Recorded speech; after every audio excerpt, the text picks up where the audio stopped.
Good evening. You're just in time for NTV Weekend Edition live from Nakuru County. My colleague Zeynab Ismail is in our Nairobi studios. But first, our top stories.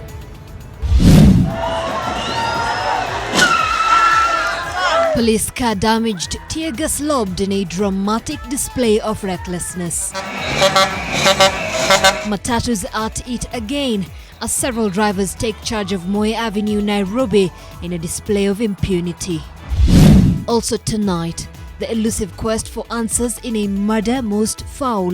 Let's not speculate, because again, if you speculate and if there's a lot of public pressure to get it in a certain way, then we are also, it's just the same as it's mob justice. You're not allowing investigations to take its due course. DPP calls for calm amid growing condemnation over delays in arresting culprits mentioned in Sharon Otieno's murder. And a year on, victims of Moi Girls school tragedy relieve the ordeal. The school lost an admission number. At 10,624. They still have 1,000 plus students. I lost a child. The pain of grieving parents 1 year on with the wheels of justice painfully slow. Also tonight, an NTV special, the tales of death, grief, and the search for truth. Brutality in Solace airs tonight.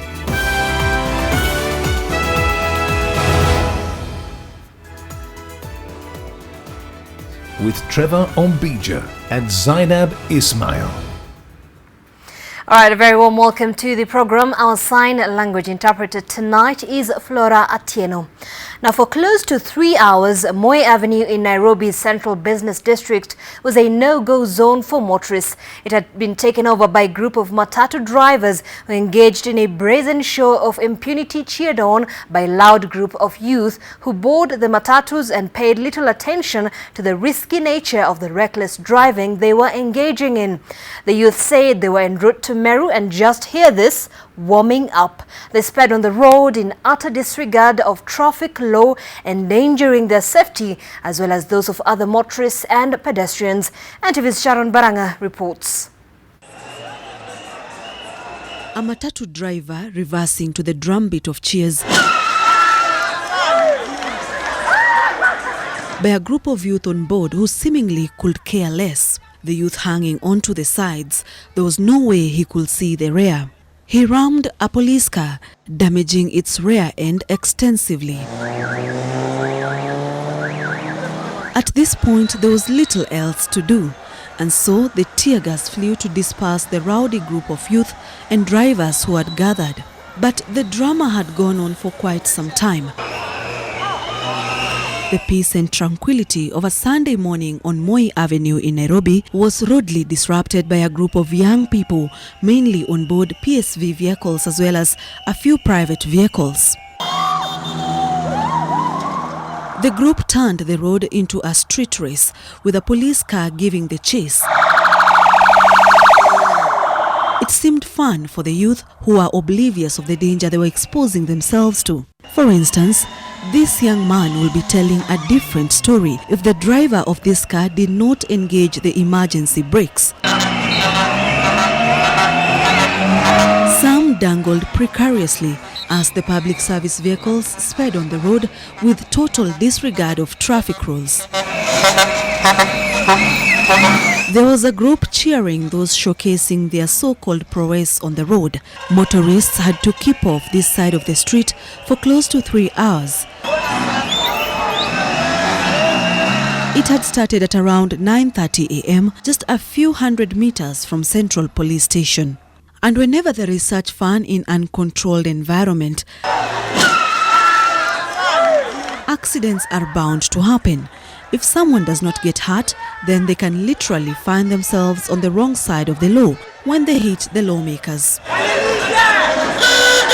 The registration of some vehicles caught up in the Sunday drama are KAQ 065M, KAV 390P, KAY 621G, KBD 647M, KBL 814U, KCB 433A, KCH 016T, KCM 261S and KCR 169C. The young people reported that this section on Moi Avenue was a meeting point before they left for a road trip to Meru, where they were scheduled to attend a reggae show.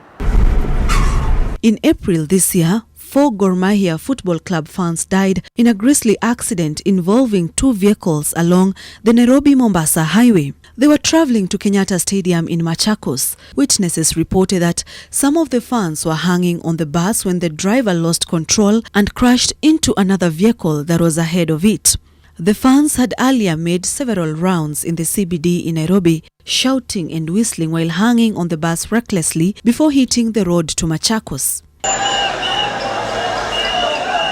In 2016, students from Cooperative University died after matatu driven in similar reckless fashion within their compound toppled, trapping the students inside and lying on those who were hanging outside.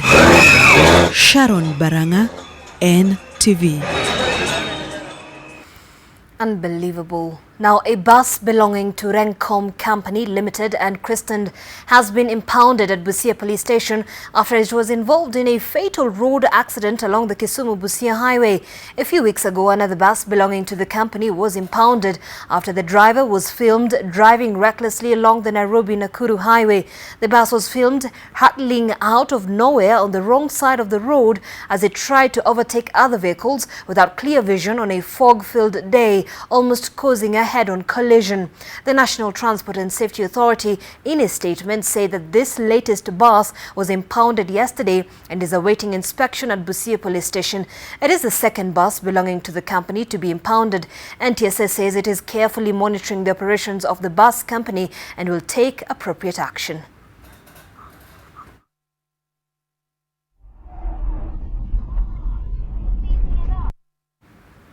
Now, incidentally, another Kawere bus was captured in April and a clip posted under the handle from the page TV on the 27th of that month, again driving dangerously. So it's something that we'll be taking a look at.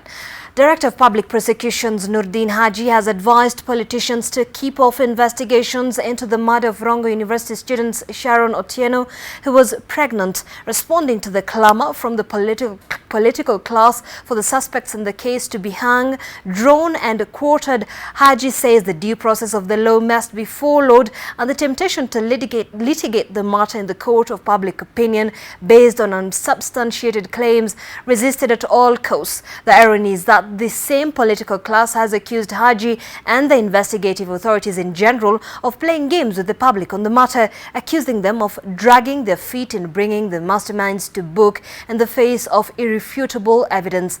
NTV's Olive Barrows brings us more on this story.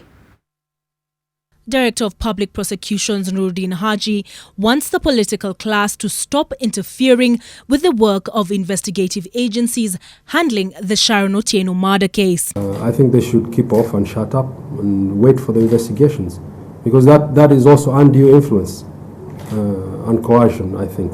So politicians should keep off. The Rongo University student was stabbed not once or twice or even thrice, but a total of 8 times. All the while she was 7 months heavy with child and neither survived. These are the graphic findings the pathologist released Friday that have caused a swelling of emotion and a clamour for retribution. These people, we should hang them, tie them on a tree somewhere in Nairobi National Park so that they are eaten by wolves and eaten by hyenas. Hata kama ni nani akiangai, nobody deserves to die like this. Postmortem inasema Sharon alidungwa visu mara 6, akadungwa mtoto tumbo. Kwa hivyo mimi nasema DPP Nurdin Haji, Kinoti, wacheni kucheza na Wakenya walio wengi. The DPP may not want politics in it, but politics is at the very heart of the matter.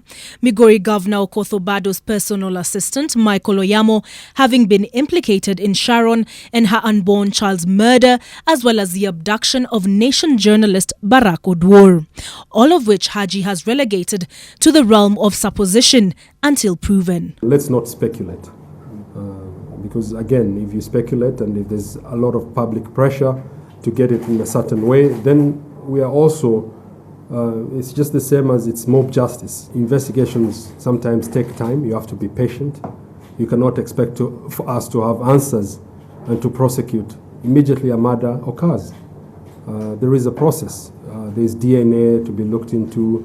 There are several theories that have been put forward. Those two have to be looked into. One thing that I want to assure that we have no sacred officials that will be left.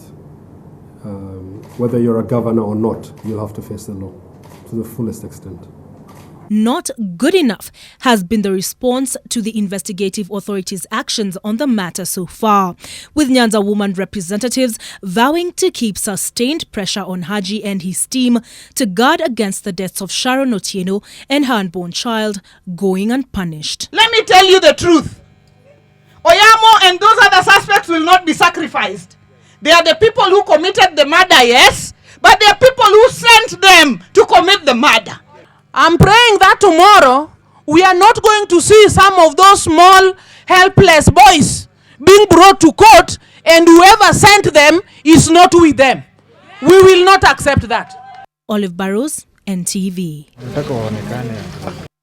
People who committed the murder, yes, Speaking but of there are the people slow who ways of sent justice them. here, it's been 1 year since the Moi Girls fire tragedy that claims 9 lives. That parents are complaining that the investigation report has not been made open to them. They claim the government is withholding information. Early Saturday morning on the 2nd of September 2017, a fire broke out at the Moi Girls School, Nairobi. Pictures of worried parents filled the screens, and soon after, when the fire died down, it was confirmed that 9 girls had died in the fire. Nearly a month later, Vilea Wamboi, fondly referred to as Bubbles, passed on while receiving treatment for her burns. She was the pride of her father and the joy of her mother, who now says that 1 year after the fire that caused her death, the silence on the incident is deafening. The ministry was quiet. The school was, the silence was audible. You can really feel you are in this fight alone. I called the school, one of her class teacher at the time, and asked if there is any kind of remembrance they're doing. I was told it was decided they're not going to have any kind of remembrance for the children. At their home, the cloud of sadness still hovers. They show us a painting that was done by Bubbles' art class in commemoration of her and the 9 who died alongside her, her character seeping through the canvas. A book with fashion designs reminds them of aspirations that Bubbles had to meet, but which will remain only but dreams. They are disappointed about the slow pace the case is taking.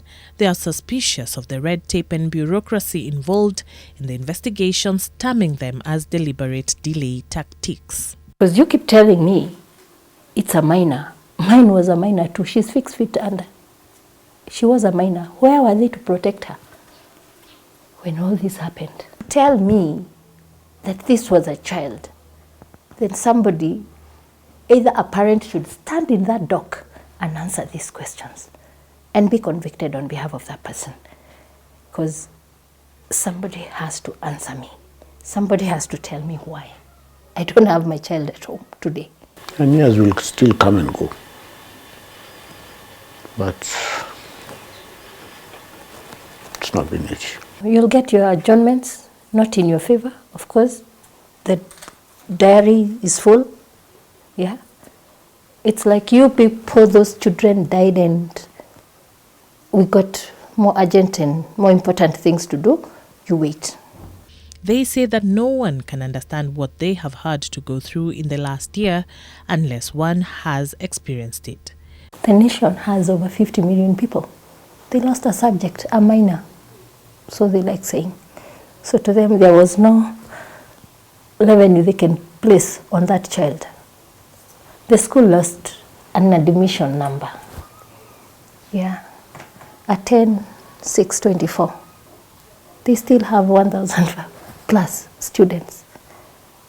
I lost a child who had a name, Bomboruru. It burned many years ago. I can't even remember. Did we ever see anybody go to jail for that? No. They came Changuri. 15 years. It took 15 years. I've become almost a detective. To have a judgment. Those parents are still crying. No justice has been done. For this family, it seems as though the entire country moved on, but for them, they continue to battle emotions amidst fighting for justice for their daughter. Charity Mwangi, NTV. Well, we certainly hope the authorities are listening and at least the parents can get a bit of closure. Let's move on to the counties now. And 2 out of the 8 clash victims in Narok County are currently being admitted at the Narok County Referral Hospital. The clashes are said to have started after Hada was killed 3 days ago in Koben in Masai Mau Forest, while the other 6 were treated and discharged. Sharon Otieno, one of the victims who is still admitted at Narok Referral Hospital, said that they were attacked on their way home at around 9 p.m. Matatu wakasema kaeni. Sasa jamaa ingine hakuja jiani katikati, akapika rafiki yangu na rungu kaenda chini. Mtu mwingine alitoa kisu na kapika waingie ngano. He managed to escape but with injuries. Karuti njiani, nikaona gari ya maaskari, kalala njiani. One of the victims had deep head, abdomen and chest cuts, while the other was admitted with an arrow lodged in his leg, which has already been removed by doctors through surgery. On his part, nominated MP David Sankok has called on Interior Minister Fred Matiang'i to crack the whip against politicians fanning violence in Narok South. The Interior Security kuhakikisha ya kwamba ule musika mwenye labda ameiba ng'ombe ama amehusika kwa mauaji ya mtu yoyote bila kujali ukabila ambao huyo mtu anatoka, hakikisha ya kwamba amekamatwa. He at the same time has urged Kenyans to stop spreading hate speech and inciting the communities. Kwa sababu hao watu wa social media ndio wanaakisha moto katika nchi ya Kenya. Kwa sababu hao ndio wanaeneza ukabila. Unakuta ya kwamba ng'ombe ikiibiwa inasemekana ni Wamaasai wamefahamiwa ama Wakale wamefahamiwa. Tuachane na siasa ya upuzi. 29 suspects have been arrested in connection with the skirmishes, which have resulted in hundreds of houses being torched, property lost, schools closed, and families displaced. According to the government, the clashes have been funded by politicians due to the ongoing Mau forest evictions. Nur Abdulaziz, NTV.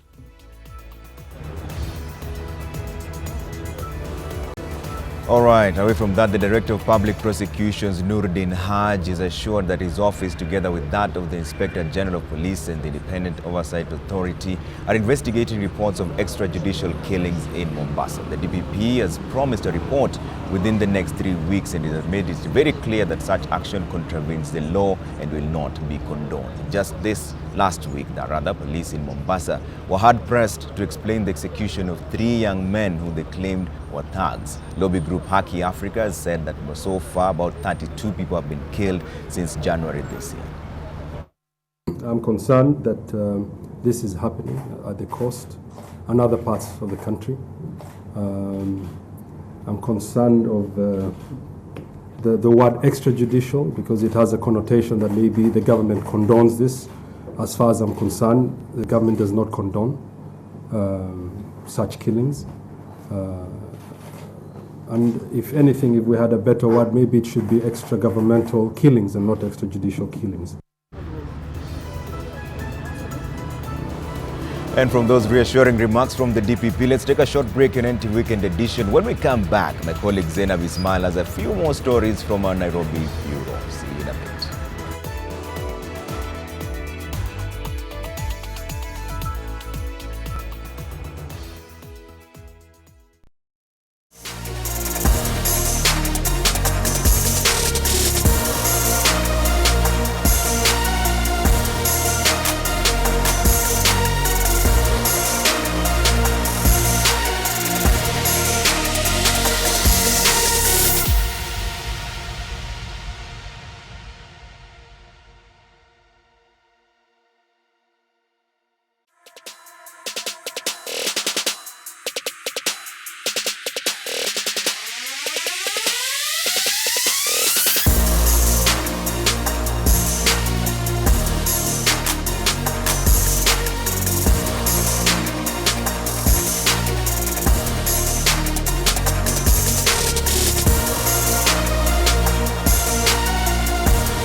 Welcome back. You're watching NTV Weekend Edition.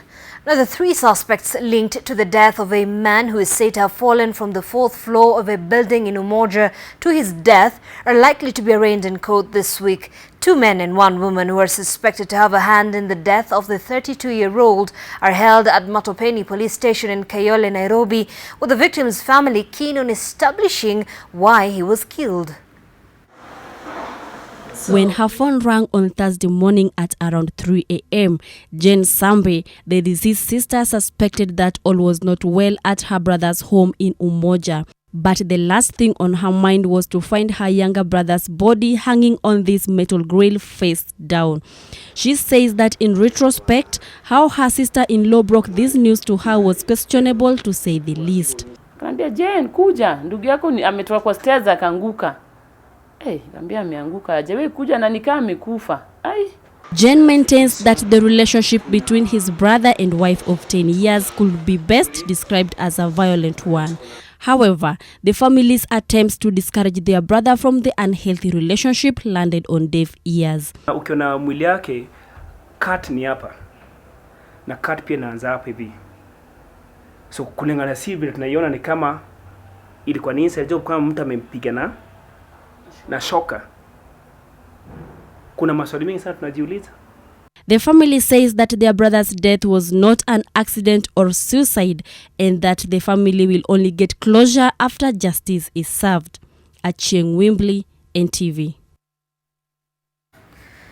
Now, after the Immigration Department deported a Chinese national over a video that emerged of him making racist comments, the company he was working for has responded to the entire issue that had rattled Kenyans across the country. The company, Sonlink Kenya Limited, has apologized to Kenyans for the actions of its now former employee Liu Jiakai and says his actions does not portray the position of the company. And of course, just taking a look at that particular statement, quite a number of issues that have come out, them apologizing and saying that they had received that information in June this year and had taken the necessary measures to ensure that he apologized and a written apology as well as a public apology to the citizens, the Kenyan citizens that were working there, and they're distancing themselves from this entire issue.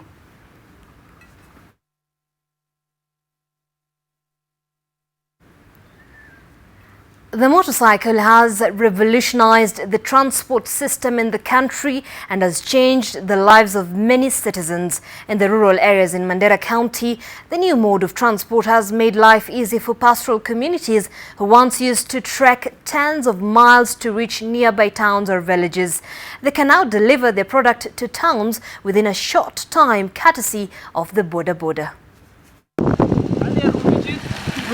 Deep in the rural areas of Mandera, Western Mandera County, an unfamiliar new means of transport is emerging: the Boda.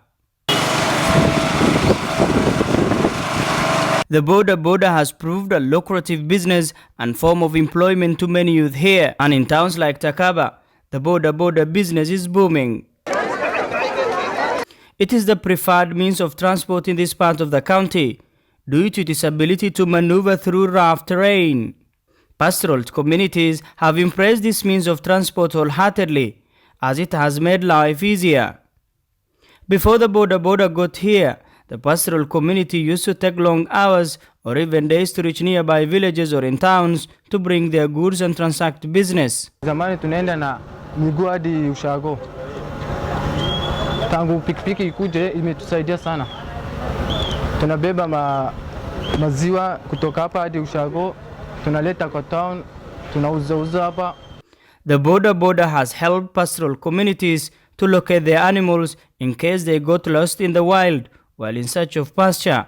The Boda is also used in case of emergencies, such as delivering patients to health centers and in towns. Zamani tunaendanga miguu mbalimbali, tuleta tafuta kambia, hata maziwa tunaenda kilomita 10, almost 50 kilomita tunaenda kuleta maziwa na miguu. Na sukuzi, lakini tuko na bike, tunachukua at least 10 minutes or 5 minutes tulete hiyo maziwa. tunatafuta wanagambia na nini. Kwa emergency kama sasa Gideri tutakaba kama mtu anataka kuenda Mandera asubuhi tunafikisha hata matatu ama bus. The Boda has created hundreds of jobs for many youth, including Bernard Owino, who is a non-local from Siaya County. His motorcycle mechanic garage has been the favorite destination for many Boda riders in Mandera West whenever their bodas develop problems. Mimi pia nimefurahi sana kwa sababu itaweza bado kunipatia kuendeleza maisha yangu kulingana na shughuli zangu ambazo nimepanga. So nimeona kazi za huku si mbaya vile. The use of the Boda may have eased the lives of many pastoralists, but it has also brought suffering to many users, with hospitals and health centers raising the red flag over the rise in Boda accidents, particularly in Mandera West. Yes, of late we have been having cases of motorbike accidents in Takaba. The numbers that we normally receive are maybe 2-3 every 2 days, but that could be more because most 10 to 6 services at home using the traditional methods. The growing importance of Boda in Mandera County cannot be underestimated. However, knowledge on safety and proper use of this new and affordable means of transport is in dire need here. Ahmed Abdi, NTV, Mandera. All right, and away from Mandera, we'll be taking a very short break here on NTV Weekend Edition. When we come back, we'll take a look at other stories making headlines in the counties, as well as the politics surrounding the fuel hike of the fuel prices hike in the country. Let's take that short break.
Welcome to the broadcast. Let's talk about something Zeynab alluded to earlier on. NASA leaders Musalia Mudavadi and Moses Wetangula have faulted the government for occasional defiance of court orders. The duo argue that despite the Bungoma High Court elevating the 16% fuel levy, it is yet to be implemented. The government still continues to levy the charge in what they describe as a show of impunity.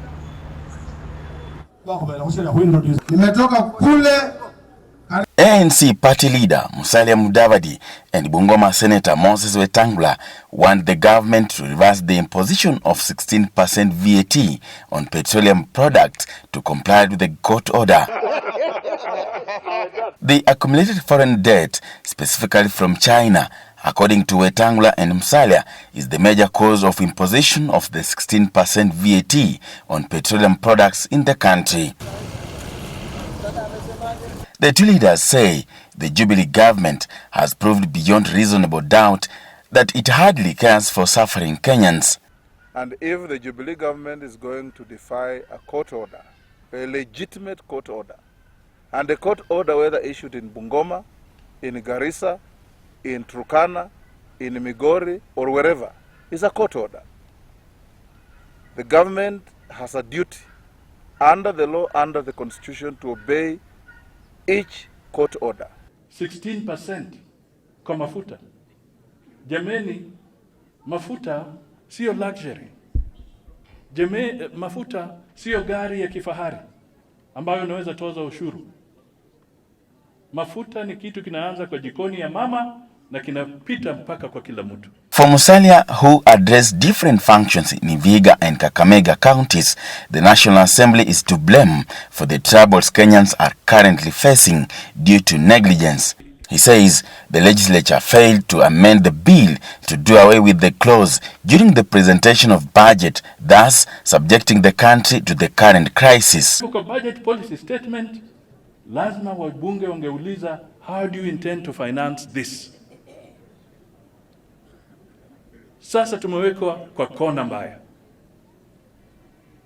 Na ndio kwa sababu sisi tunasema kwamba Uhuru, Mr. President, umetoka China, come home. Deal with this thing quickly. The people of this country are carrying a heavy burden of public debt and carrying a heavy burden of a consequence of mismanagement of public affairs through disrespect for public resources in the way of corruption and outright theft of state resources. Yes. Is it okay? I'm going to say in the answer. Zakis Masame, NTV.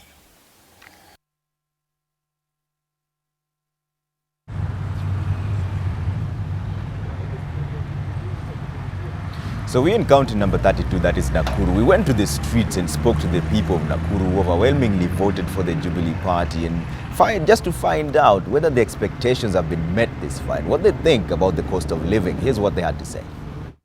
Story na mafuta is very bad, very bad. The two guys walikuja Afra wakaomba kura, now you see mafuta and other things. Very terrible, very terrible. Kifedha hakuna. Kile kitu kiangalia imepanda, maisha inakuwa gumu kwa sisi watu wa chini. Japokuwa election ili affect maisha kiasi, wakati wa handshake walishikana president na former prime minister, at least maisha ilibadilika, biashara ikaimprove kidogo. Lakini tena wakati wameongeza mafuta yenyewe maisha tena irudi kawa ngumu kidogo, juu kila kitu imeongeza, nauli imeongezwa. Na tunaendelea kuona vitu zinaendelea kupanda juu. Gharama ya maisha imekuwa juu sana. Kulingana na situation vile iko, mafuta sahi iko juu. Sasa ukiambia mtu umpeleke mahali penye ulikuwa unaenda na shilingi 50, ukimwambia akupe 100, anaona ni ngumu, afadhali atembee tu. Kwa vile kila kitu sasa kiko juu, akienda unga, sukari iko juu. Sasa afadhali atembee. Tuna offer skating services, but of late life imekuwa hard kidogo compared to the previous holiday. Turnout imekuwa low. Sisi ndio tunachaguaga wase wa serikali, si ndio? So sometimes hata before tuwalaumu na si wenyewe tunastahili tujilaumu. Juu sasa kama sisi ndio tunawachagua, unajua hata nikwambie, unajua alafu hata vile watu tunasema ati watu wa nini wezi. Watu wa serikali. Unajua hata sisi ndio watu wakilisha. That means watu present. Sasa kusema pia sisi ni wezi. Let's go beyond the borders now, where at least 19 people have died in South Sudan when the aircraft they were in crashed. The plane was ferrying passengers from Juba International Airport to Irol. 3 passengers were internationals from Uganda and Ethiopia. Well, the State Information Minister Taban Abel stated that the plane had carried a total of 22 people. 3 people survived the crash and 2 are still missing. There were 3 children among the 22 passengers as well. Taban further stated that one of the survivors, an Italian doctor, was in critical condition earlier and underwent surgery in Irol Hospital and is now in stable condition. The plane crashed by a river and an eyewitness had earlier informed the press that some of the bodies had been recovered.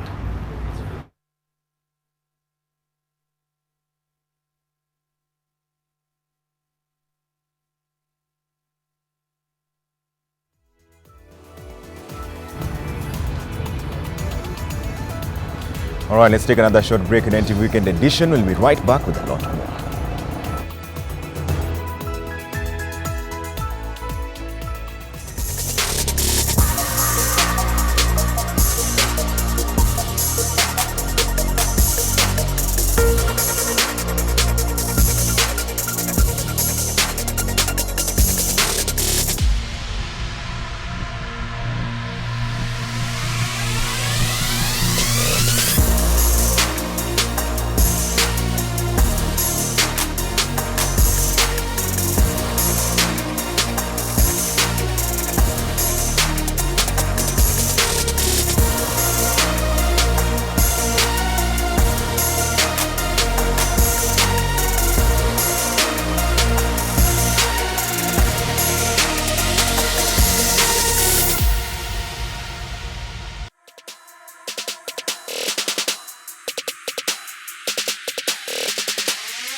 All right, welcome back. Let's now take a look at stories making headlines in the world of sports. And Fatuma Iron Fist Zarika retained her World Boxing Council Super Bantamweight title after a narrow split-point decision against Mexican Yameleth Mercado.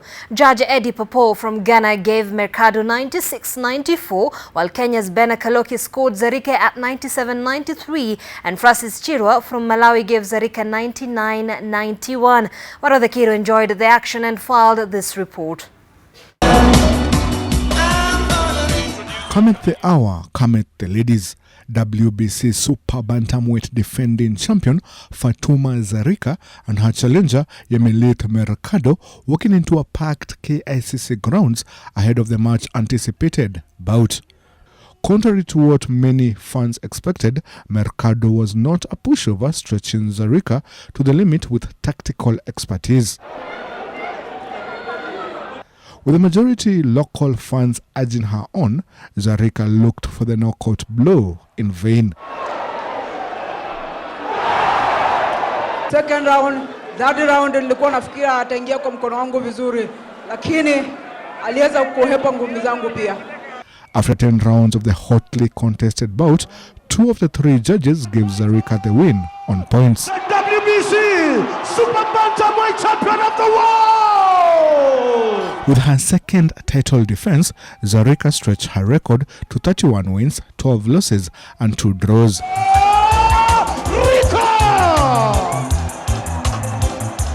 Nashukuru sana kwa mafans wangu kwa hapa kunipatia support. Asante sana. Sijaiona umati wa watu kama huu. Hii ndio mara yangu ya kwanza kuona umati wa watu wakiwa wanakuja kusupport boxing. Mandera, washukuru na Mungu awabariki na tukue pamoja tusupport Kenya yetu. Asante. Warotha Kiro, NTV.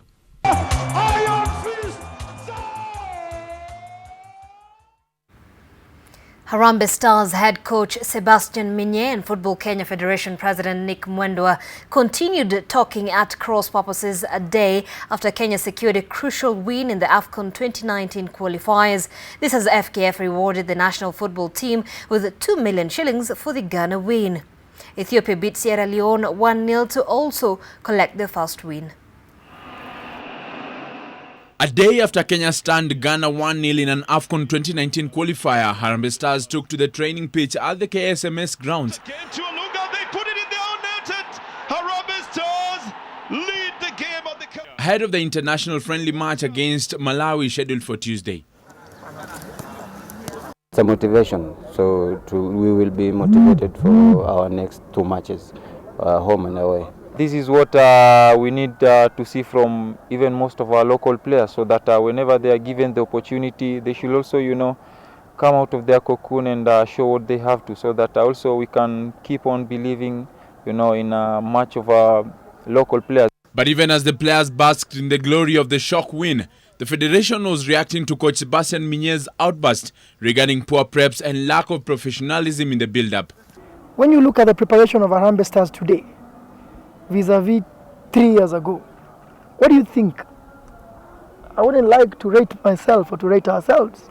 You look at that team seated behind you, from the way they look, the way they're organized, where they stay, the number of complaints, and I think the answer is there. Of course, we cannot be 100%, but I can tell you we have done very well. The difference in opinion also played out in as far as players not honoring call-ups. In France, 2 days ago, for the team under 21, Augustin from Leipzig was not there. They asked FIFA to give him suspension, Here, nothing. If we achieve a high level, we need to improve a lot of things. Okay? I think it was a missing respect. How we discipline players who have not responded is an internal issue. We'll look at it. If a player is injured, we want to see what is the issue. If they're injured, what is it you can do? I mean, there are rules around it. Look, it's a nation of 51 million people. I'm sorry. Our mind is not in going to follow you and punishing you if something happens. I do not think anyone is doing something maliciously because of being these players. But I want to tell you that we are 51 million of us. Whoever came in yesterday did a job for us. That's what we want. We want to have the players who want to be with us. And at the tail end of Minyez's outburst was a telling statement. I don't want to say too much. I want to keep cool, calm, to keep quiet, but I need to think about the future. Okay? Thank you. Thank you. But it was not all doom and gloom as FKF awarded the national team players 2 million shillings for the victory against Ghana. The Flames of Malawi jet into the country on Monday morning for Tuesday's clash. Harambee Stars' AFCON campaign goes on in October with back-to-back home and away ties against Ethiopia. Indeed, and Ethiopia beat Sierra Leone 1-0 to also collect their first win, which means Group F is now wide open with all teams having 3 points from 2 matches. And moving ahead, Olympic 5,000-meter champion Vivian Cheruiyot marked her 35th birthday by winning the Great North Run title in Newcastle, England. Cheruiyot, who is also the London Marathon champion, clocked a clocking personal best time 1 hour, 7 minutes and 43 seconds. Compatriots Brigid Kosgei and Jocelyn Jeb Kosgei and Lynette Masai completed the top 4.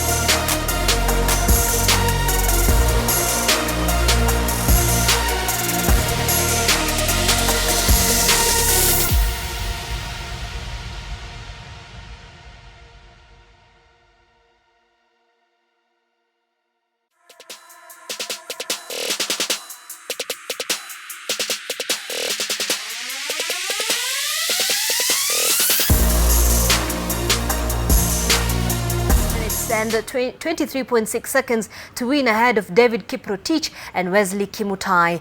Reigning Hanover half marathon champion Jerop clocked 1 hour 11 minutes and 30 seconds to bag the women's title ahead of Celestine Jepchirchir and Joyce Jepchirchir. Dubbed Sports for Conservation, the race traversed the counties of Elgeyo Marakwet and Uasin Gishu before ending at Strubag in Uasin Gishu County.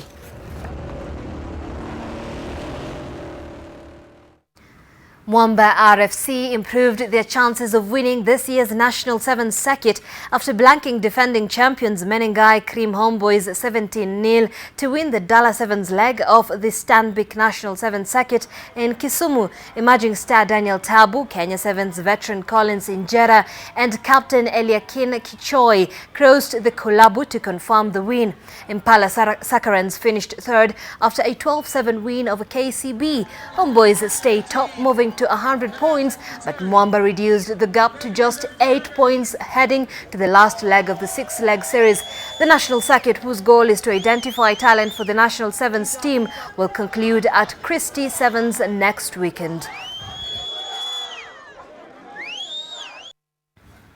And Nation FC has extended its unbeaten run in the 5th Division Football League, popularly known as Left Foot. 3 goals by prolific striker Aizo helped Nation FC beat Trade Winds to rise to the 2nd on the log as their opponents dropped to 3rd. Selector 1 tops the standings, but Nation FC has a game in hand.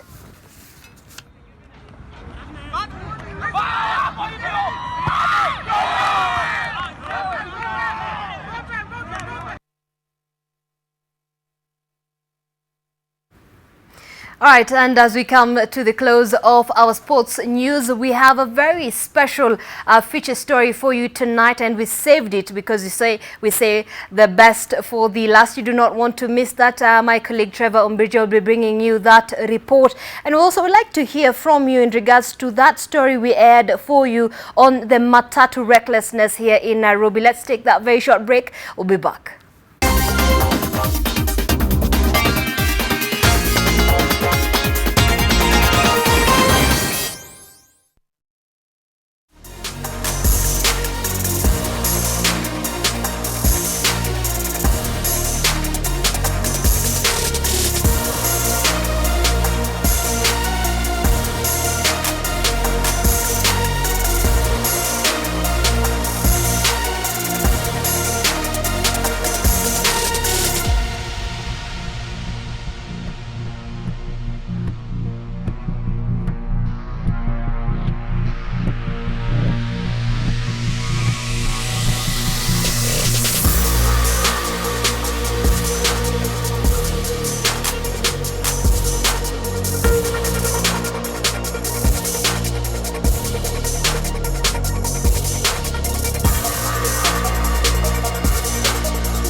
Thank you so much for staying with the NTV Weekend Edition. We had promised you an interesting report earlier, and we keep our promises. The pain of losing a loved one is always hard to bear, especially when the loved one died under unclear circumstances. The family of the late Ali Sora Bonaya is yet to come to terms with the death of their son, who they say died in the hands of the police. NTV's Melita Oletenges brings us the report of a cry for justice by a family that is growing weary by the day. His genuine life was cut short by a hand that was supposed actually to guide and protect him. It's almost a year, nothing has been done about Ali's death.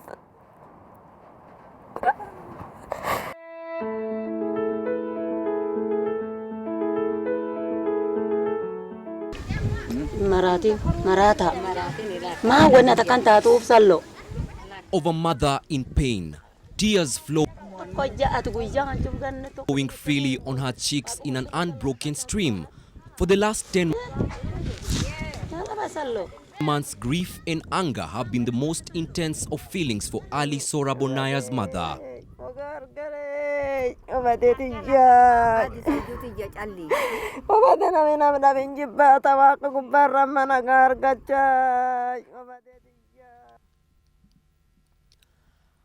Ali Sora Bonaya left his home in North Horr on the 28th of October 2017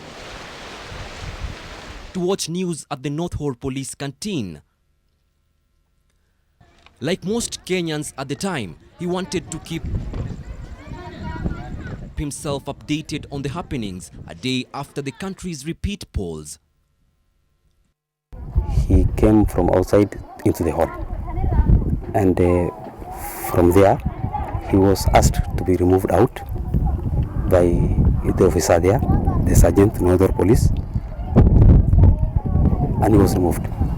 After some time, we heard him shouting. We ran out. We found a police officer fighting him. We asked him, "Why are you doing this to this man?" He told us he's misbehaving, and that's why I'm doing this. If he's misbehaving and this is police station, why didn't you remove him out of the station or put him in cell? He said, I can even kill him.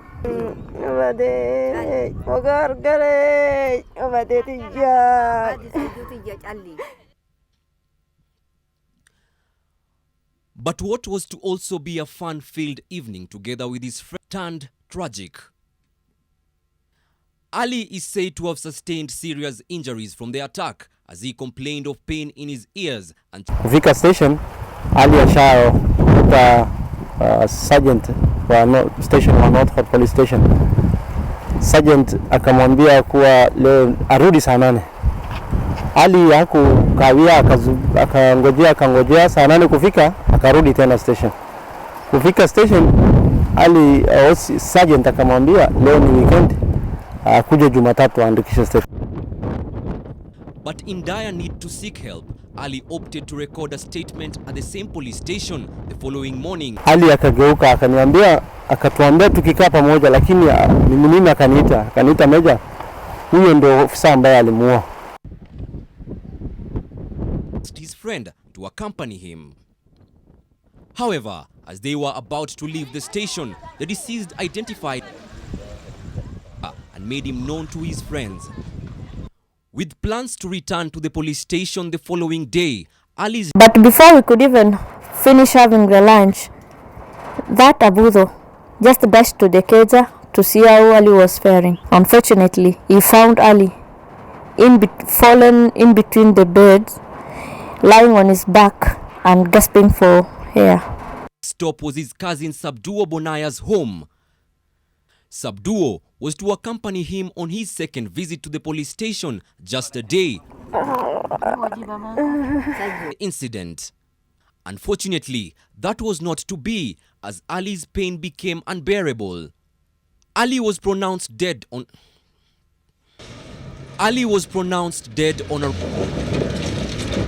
at the hospital. With his death shrouded in mystery, Ali's family opted to conduct a postmortem in Meru, some 500 kilometers away.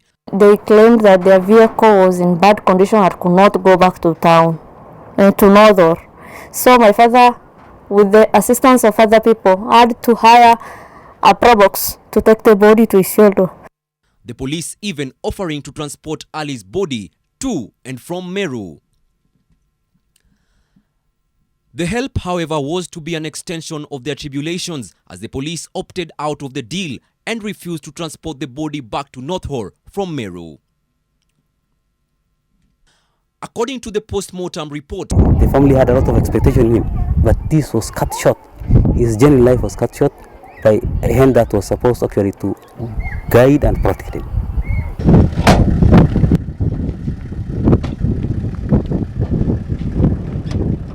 He had a ruptured spleen and a depressed skull as a result of being hit with a blunt object. He also had bruising on the thighs and broken ribs. The 30-year-old Ali Bonaya had graduated from Kenyatta University in the year 2016 with a Bachelor of Science in Community Resource Management. When NTV sought details surrounding the transfer of the police officer in question from North Horr Police Station, Si tulistuka sana, nilimwona Marsabit akiwa anaendelea tu kazi yake kawaida, akiwa na uniform amepiga transfer Marsabit. the OCPD Joel Chebi informed us the suspected officer was transferred for his own safety, especially due to fear of being attacked by the in North Horr.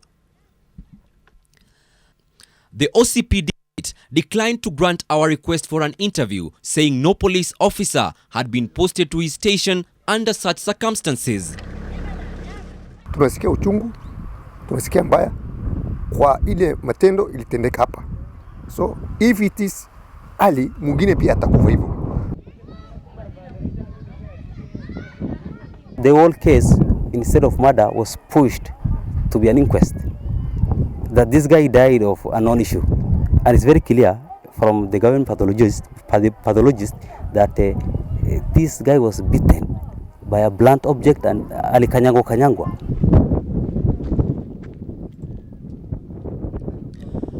Locals in North Horr town have raised concerns about the increased cases of... We are not happy with this, and this should stop with immediate effect. We are friends with the police. Police means a friend. So they are supposed to be our friends. They should do community policing instead of actually brutally beating people and deafening someone who has been not deaf before. We are yet to get feedback, but we believe something might be in the pipeline. But even so, it has taken almost a year. It's already 10 months and somebody is working free. The state to thoroughly investigate this, the concerned office, the office of the DPP, Nurdin Haji, to intervene. Behind me is the grave of the late Ali Sora Bonaya, an alleged victim of police brutality here in North Horr. Even as residents raise concerns of such incidences, the truth has proved a mirage. The late is now buried with the secrets and circumstances leading to his last breath. Milita Oletenges, NTV, North Horr, Marsabit County.